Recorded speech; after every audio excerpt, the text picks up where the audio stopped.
Just get my copy here and share something with you today, I guess.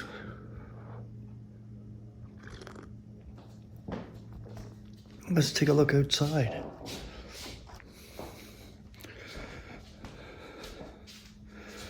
Set my copy here for a minute. Oh, that U-Haul is still out here. That rabbit is there, but he's turning white now. That bin is still there. They finished next door, but the bin is still there. It's like I'm a nosy neighbor. What are you looking at now? Seeing what the neighbors are doing. Dang it, I got nothing else to do. All right, let's go in my office here. I'm a cranky old bastard. But whatever. That's what Jacob calls me. You're a cranky old man. Maybe some days. I'm still in this mortality. So why wouldn't I be cranky? All right, let's put this up here. Just right there. Is that good? I think so. All right, we've got...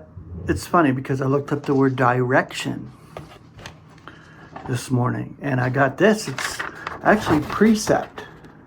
There's the Greek right there.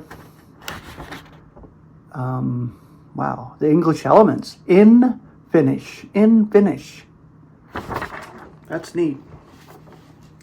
So I got a couple of scriptures for direction, but the rest is precept.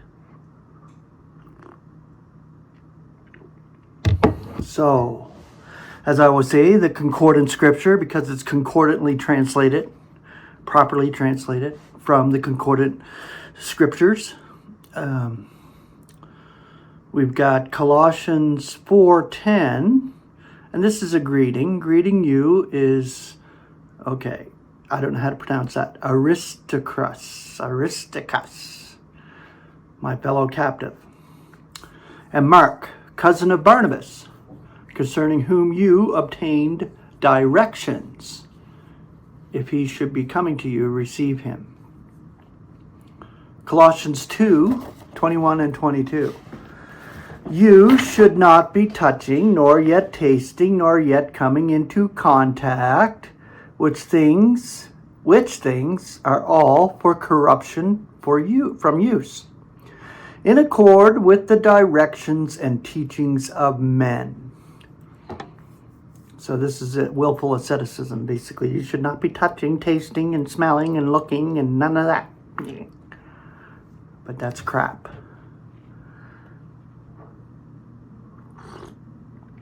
We're not under law. Precept. The word precept. 1 Corinthians 7:19.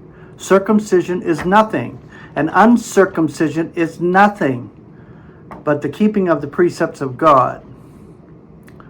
1 Corinthians 14:37. If anyone is presuming to be a prophet or spiritual, let him be recognizing that what I am writing to you is a precept of the Lord.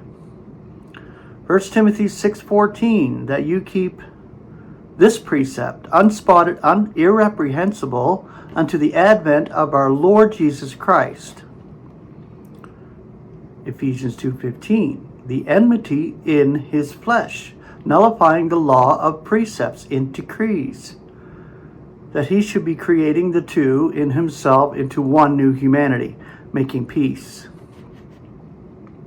Romans 7:8 through 11. Now sin, getting an incentive through the precept, produces in me all manner of coveting. For apart from law, sin is dead. Now I lived apart from law once, yet at the coming of the precept, sin revives. Yet I died, and it was found that to me the precept for life, this is for death.